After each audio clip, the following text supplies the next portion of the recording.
So first of all, we've got Graft on the channel today, so it's a massive honour for me personally, but also for Discovery. So to give a little bit of an intro, for those that don't know, it's really been a natural progression to get you here today. So we originally wrote about Nothing But Facts back in April, so prior to the massive projection that you've gone on recently. And then we sat down for a virtual interview back in July the 2nd, actually. So it's really been natural to get you here today and get you face to face, and it feels like it's been a long time coming. So thank you for making the time. Really, the way I wanted to start this was understand initially how life's been since winning the rap game. I know we spoke a little bit earlier off camera, and you've been doing a podcast today and various different things on the news in the studio in London. So, yeah, what's life been like?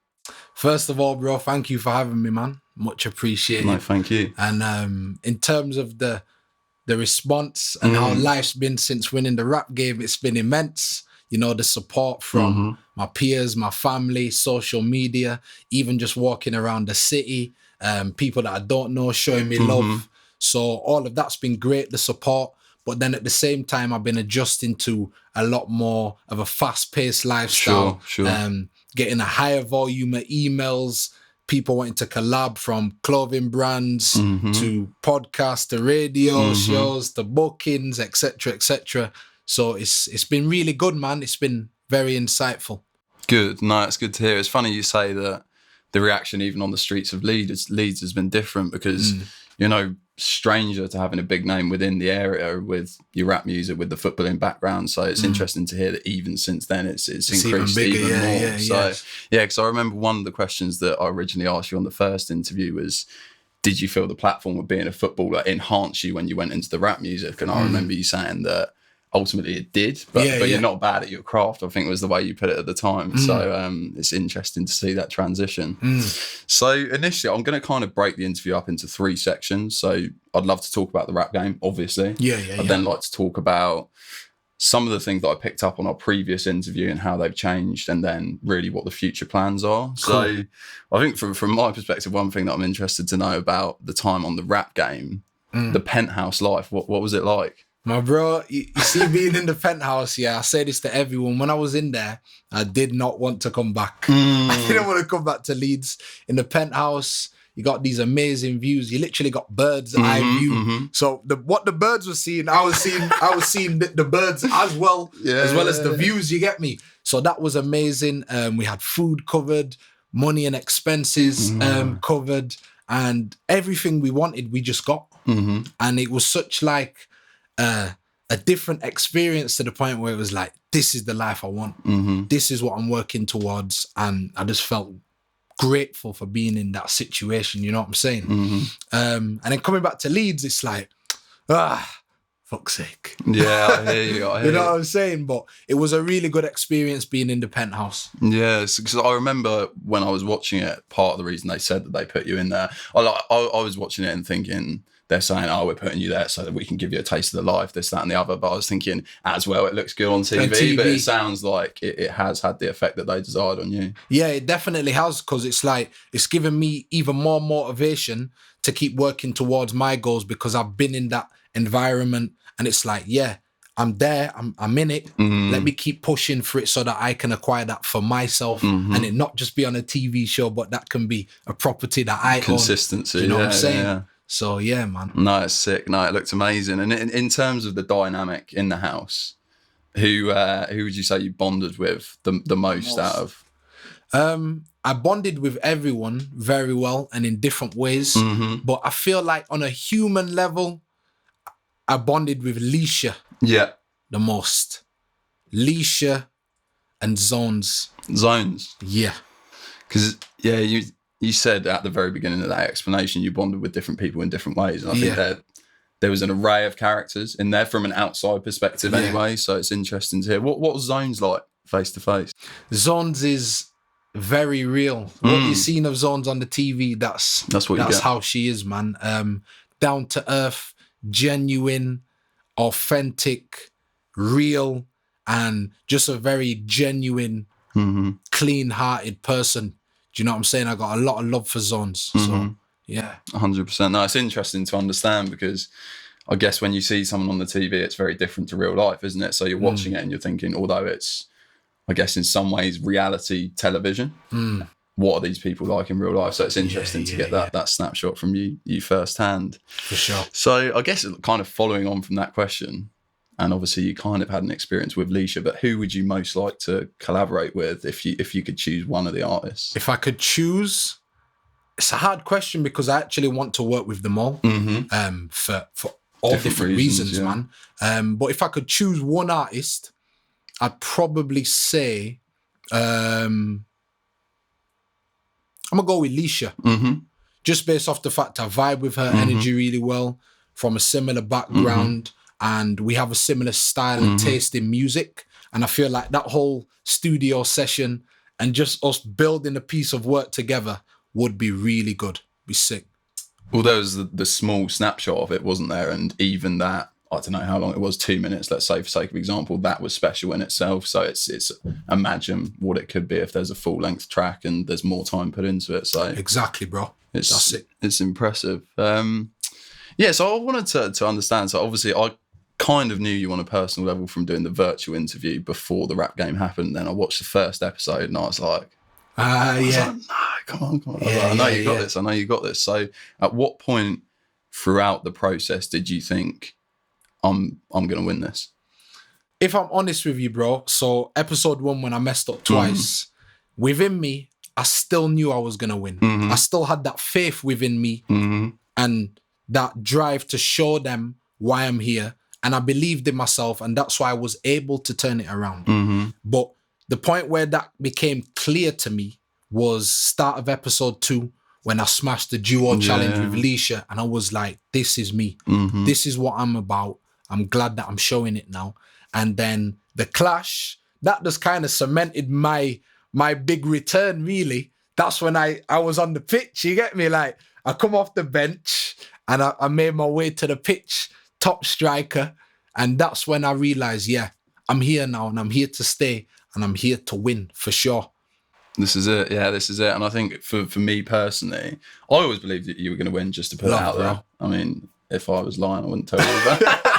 No, I believe you were going to win, but I think it was apparent to me as the weeks went by and it was like, okay, so this person's won 1, Graft's won 3 now, so surely it's no contest. But at the same time, the competition was massive, even towards the final weeks. But course. I thought, there's no contest really. But yeah, I mean, to kind of go on from that, and obviously the end goal for people that don't know, and the end result of winning the competition is obviously the single deal with Play Dirty. So I wanted to understand, with various different artists going in various different directions, label, independent, etc. Once you've delivered on that single deal, what are your aspirations personally? Is it to go down a more independent route? Is it to continue with Play Dirty? What's the goal on that front? Cool. Yeah, so just before I answer that question, I just wanted to add a bit to your previous question. Please. About when you were saying there was not much competition within the Penthouse. For me, although I've won, I've got a lot of respect for all of the artists. And me being in that environment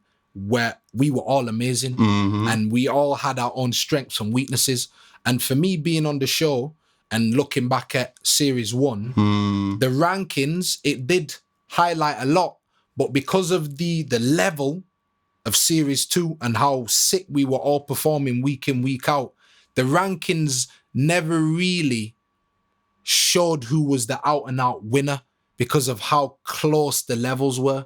Because they were just picking the small details. That's it, And although I may have come first for a lot of weeks consecutively, props to me, but at the same time, the competition was serious, bro. And they just had to nitpick. Do you know what I'm saying? So I'm not trying to take anything away from the other artists. It's just, it was the small discrepancies that they had to choose from. You know what I'm saying? But the competition was serious.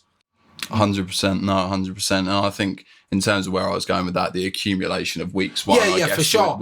I know you wasn't trying to disrespect them. It's just that I've got respect for them. You know what I'm saying? So I thought that's what I had to say, something like that. 100%. But in terms of the most recent question, bro, after the single, obviously I'm trying to make a banging single because this is like my introduction to more eyes within the scene.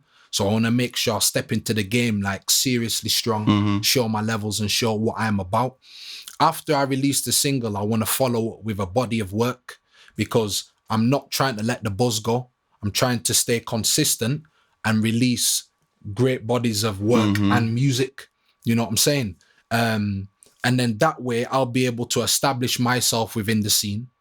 And I want to be able to form a team around me, manager, A&R, PR, booking agent, because that way I'll be able to maneuver within the industry effectively and efficiently. And I won't have to be doing everything myself, because I've done it for years now. And I want to be able to open doors and opportunities for me that weren't open before I won the rap game. So that I can put myself through them and then bring my people like my brother in the corner, D5 through with me, you get me? So it's all about establishing myself within this industry, having a team around me, keeping the consistency up with loads of great music and visuals, and really just smashing it, bro. Yeah. I think there's one thing that you mentioned was window of opportunity, and also prior to that with the explanation about competition in season 2, potentially hotter than it was in season 1. So as I was preparing, I was obviously thinking about the correlation between season 1 and season 2. Obviously, you got Kiko, season 1 winner, and you mentioned that window of opportunity. In my opinion, I don't think he took advantage of that window of opportunity. And I think that's part of the reason where he is today. You could go on to be a massively successful artist, which I hope he will, and I personally believe in him a lot. He's got a lot of talent, but I don't think he capitalised on that window of opportunity. So I want to understand from your perspective, what are you going to do differently now you've got this window of opportunity to get you where you want to go? All right, cool. So for me with Kiko, I don't really know much about him on a personal level, but I've spoke to him briefly on FaceTime. He's hit me up on Insta, and he gave me a bit of an insight into his experience when he won. So I respect him and appreciate that, you know, for him reaching out to me. But I don't know what went on in his life exactly for why certain people might perceive him in a certain way. We don't know what he's gone through. And there could be multiple reasons for why it may appear that he never utilized the opportunity. We don't know what he's gone through. So I can't talk on my man. 100%. However, I can speak on myself. And I know that from this opportunity, I'm maximizing this opportunity day in, day out. Like you go on my Insta and my followers are just flying up. And that's because I'm active on there every single day.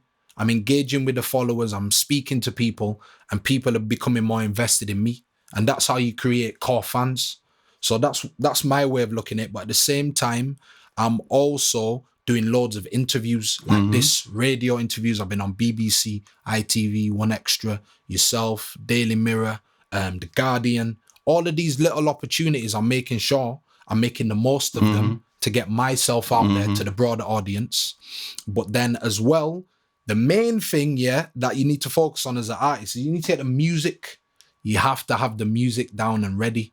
So what I'm doing, I'm focusing on what sound I want to go for with the single and after the single so that I'm consistent.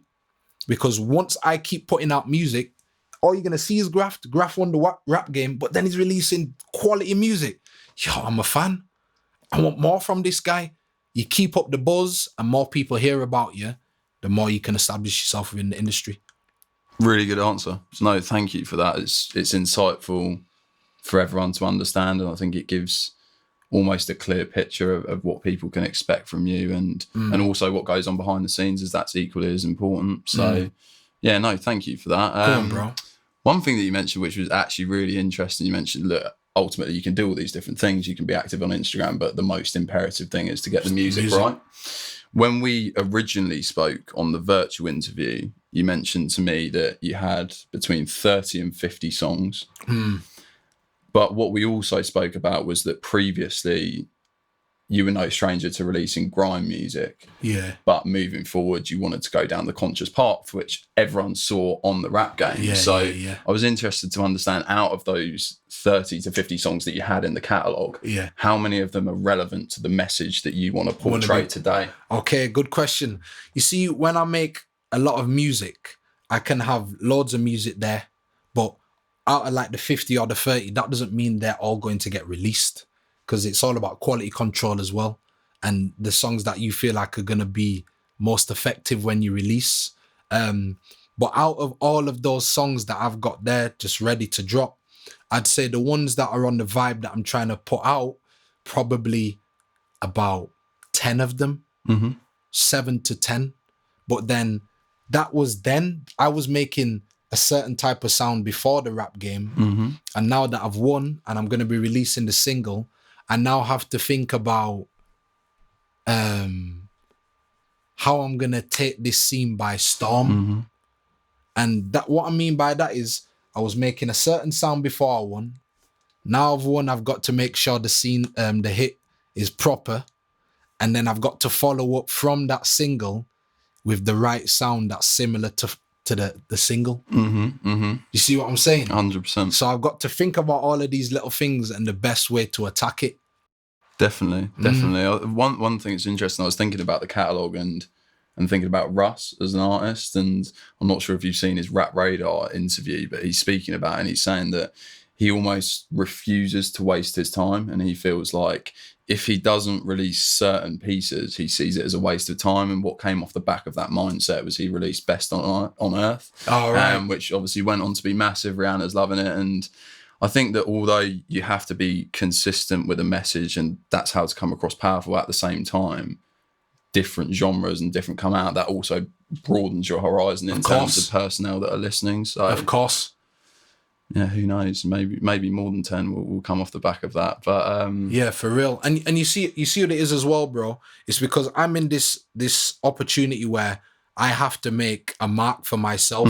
So all of the 10 songs that I did prior to the rap game, they can still get released eventually in the future. Definitely. But I'm just thinking about short term and how I can maximize this current opportunity and the exposure. Definitely. So it's not like I'm not going to release them. I'm just thinking about the best way to strategically release. Yeah. Strategically put out the right songs and what's going to help the most maximize my exposure to this scene. You get me? 100%. No, it sounds like a good plan. Just to kind of backtrack and speak about the guests, because I was interested. I know that when we originally spoke and we did the Discovery Challenge involving your 5 favourite rappers, you mentioned that people like Potter Paper are your favourite artists. So I wanted to understand, I saw on a recent Instagram post he had actually commented. So how does it feel and how do you stay grounded getting all this amazing feedback from the people that you've grew up listening to and from the people you idolise? Yeah, man.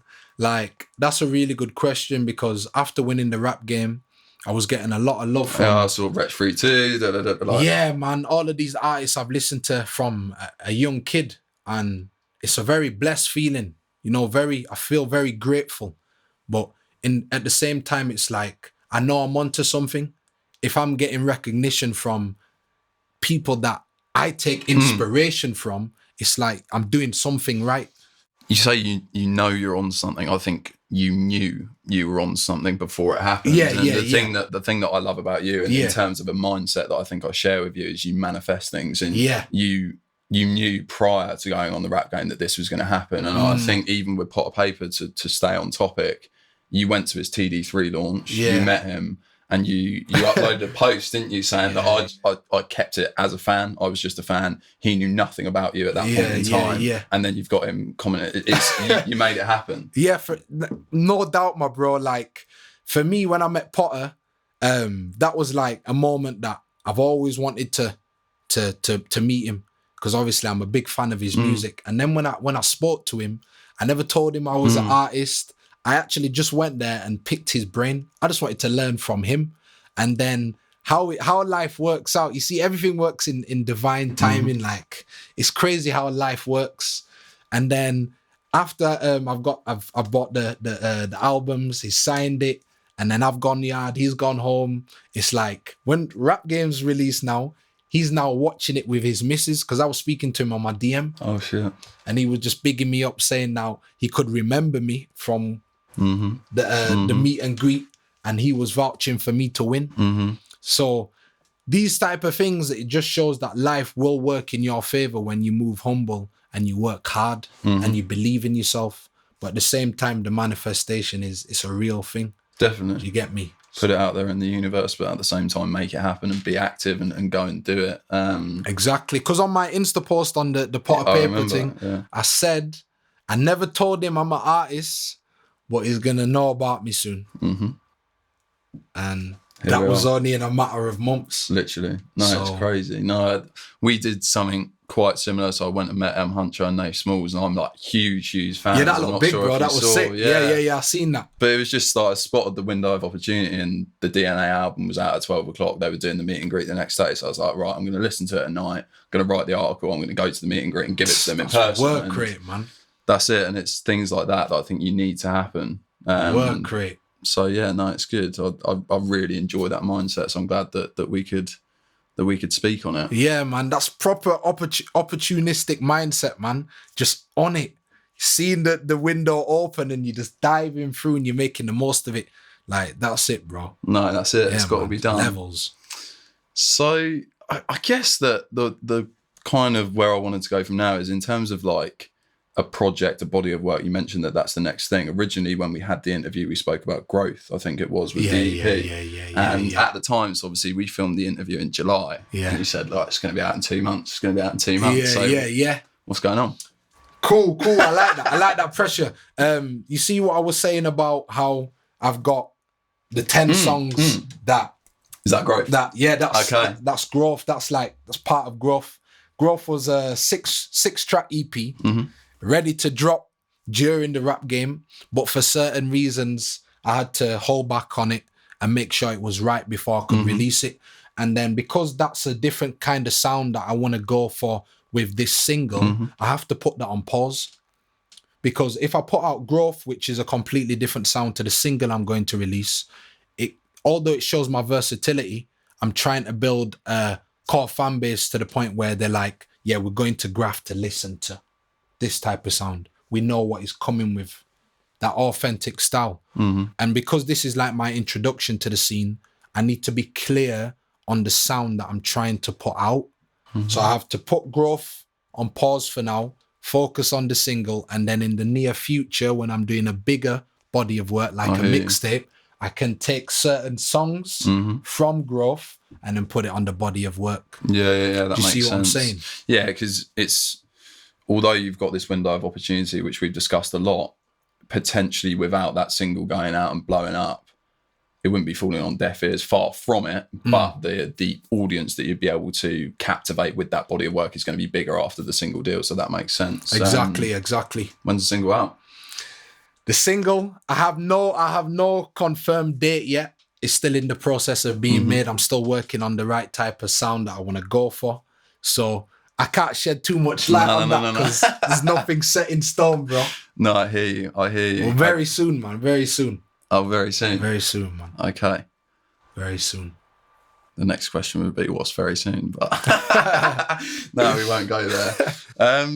So in terms of the future, so I wanted to kind of focus on that to wrap things up. And I know we've discussed kind of short-term future and what your plan is to capitalize on this window of opportunity you've got, but I also want to know about long-term goals. But initially, coronavirus is obviously still a very real thing. So I wanted to know how your plan at this point has changed versus what it would look like if there was no coronavirus whatsoever.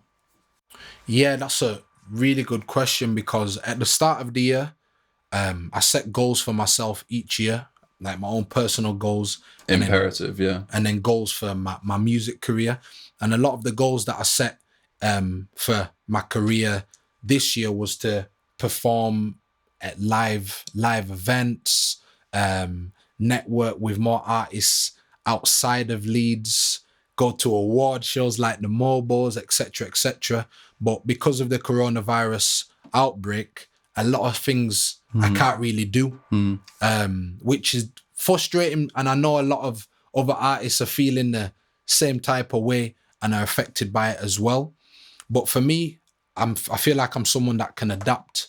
So although I've set those goals for this year, that doesn't mean that they won't apply to next year.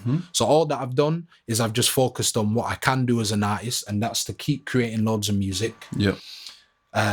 Working on the visuals, working on bodies of work, and putting music out there so that people have music to listen to, but it's also accumulating more streams, which in return is more money for myself. And then I can invest that into my own career for more music videos, more bodies of work, and just keep setting plans for next year. So I've just adapted to the current climate and just done what an artist is meant to do. Keep working on music, keep trying to get into the right opportunities. For instance, went onto the rap game. I've won. That's helped my career massively. Hugely. And I'm just working on loads of music. No, 100%. I think, again, we were speaking about mindset a little bit earlier, and you're very much someone that instead of an obstacle or a barrier, you spot opportunity, and that's another thing that I admire about you. And it's clear that you've adapted and overcome the situation and almost made the most of it, if possible. Exactly, bro. So I've just done as much as I can. Don't get me wrong, it's hard. Like all the artists, we want to go on the live tours, the shows, because that's where a lot of the money and the revenue 100%. comes in. But because we can't do that, obviously I've been trying to keep up the engagement on the social media, keep working on loads of music and setting dates to release that, so that I'm keeping myself consistent and in the eye of the people. No, definitely. I mean, just a quick word on social media. Obviously, we're massively focused on social media, and I put a lot of time into it. And I think the amount of presence that you have is admirable. And it's a lot of people, it really annoys me, I'll be honest. Some of my mates that have like a 9 to 5 and work Monday to Friday, and they're like, oh, what have you done today? I'm like, oh, I've done this on social media. And they're like, oh, you've just done that. It's like, you don't understand how time consuming it is to stay active. Trust me. So yeah, unless you're doing it, it's one of those things that you think, people don't understand it if they're not in it. You see, when you're trying to have like a presence online, it's like a full-time job. Literally. And I realized that from being on the rap game, like doing all these little funny videos, going on live, Q&As, having posts ready daily. It's a full-time job. And it takes a lot of energy out of you. But that's the way the world's moving. Like, you can see these social media platforms, they're trying to monetize everything on there. You know what I'm saying? So you have to keep up with the times, because you see now the world's gone.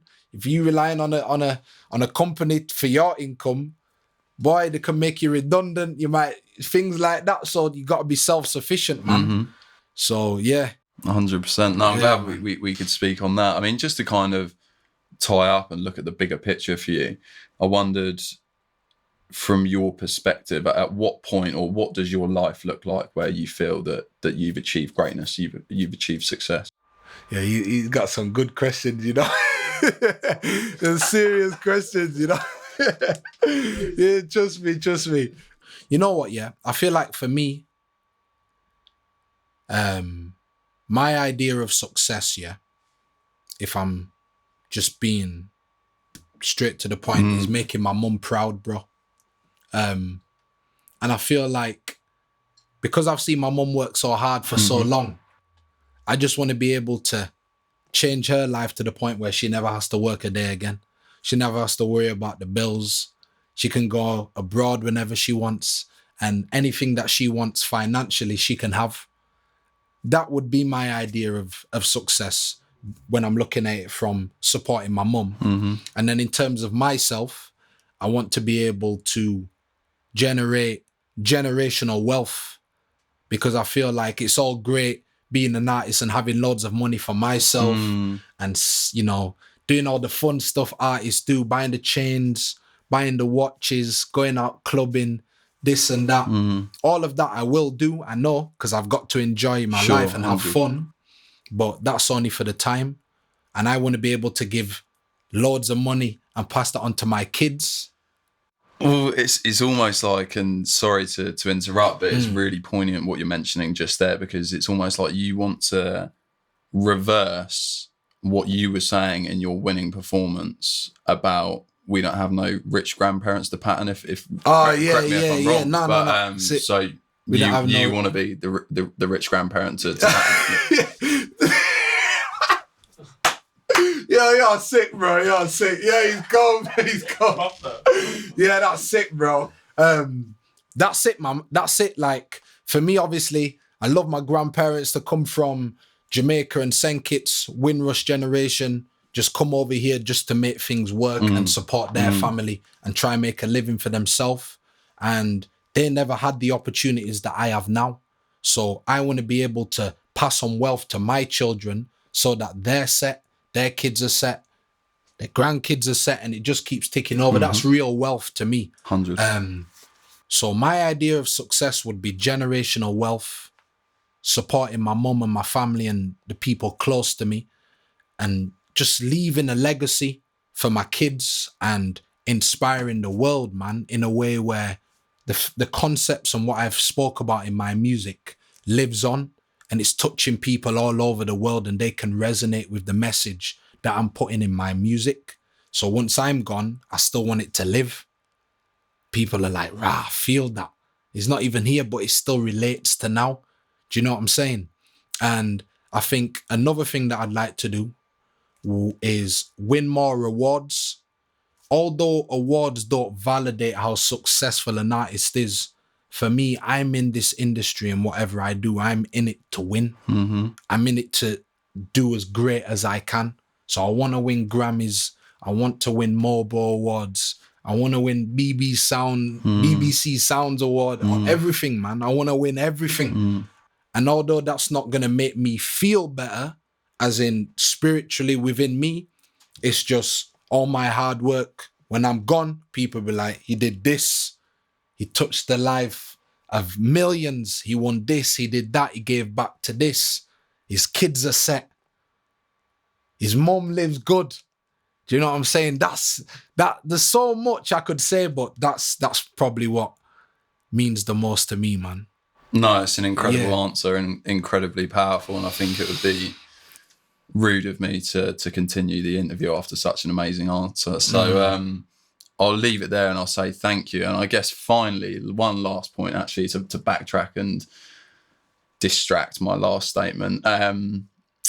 For those that are watching that have come from your fans, what would you say about DiSCOVERY to get them to subscribe, to get them to become a fan of DiSCOVERY?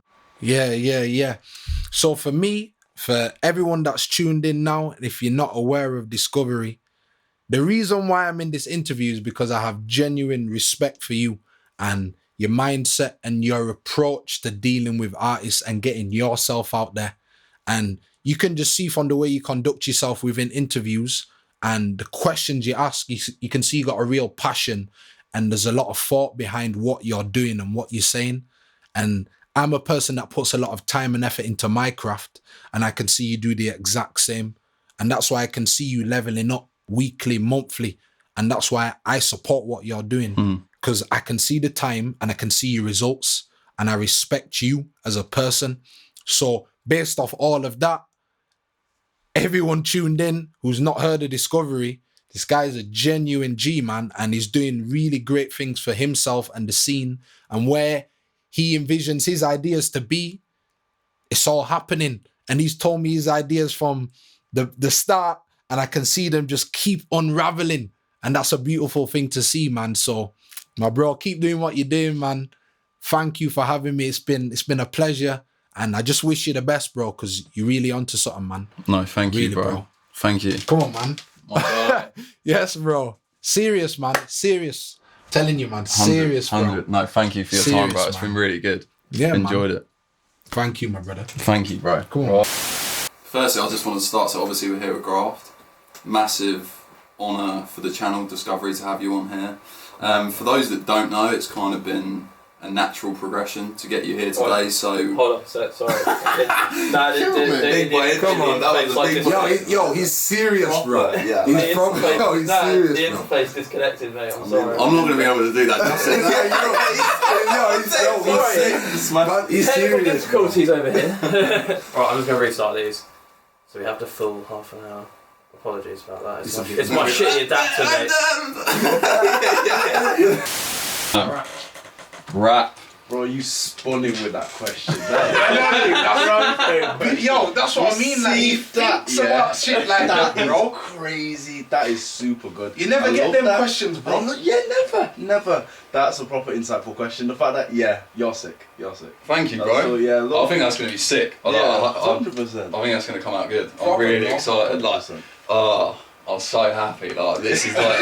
You know you deserve that, man, bro, really man, honest. yeah, proper paying attention. I love when people actually pay attention to what they do and ask good questions. That's actually it. expand on what this person is. Yeah, super good interview overall, bro. That's what I'm saying, I'm his bro. first viewer. I'm the first viewer. Yo, fine. first one. You see the thing with his platform, yeah? It's not that big, bro. Yeah. But look, like he's yeah, the like man it- behind it, so it's gonna get big. Oh yeah, 100%. Do you get And me? Stuff like that, bro. I'm there doing. You good keeping this things, rolling, bro. Tarek? Question and insightful. You get the most from. I know that is I'm one. guessing the other interviewees as well. So Yeah. I really Because like the format. you know in the grand scheme of things, yeah, I don't have to be here. No. And you don't have to be here, bro. Yeah, Do you get me? So, and that's what I'm saying. Like, I got time for you, bro. Yeah, I appreciate it. You know what I'm saying? Because I'm doing these other interviews. They're paying me. Yeah. But I got respect for you, bro. I appreciate So it. that's why I'm here. You get me? No, thank you so much for it's, that. It's honestly. genuine, bro. It's genuine, man. I believe in what you're doing.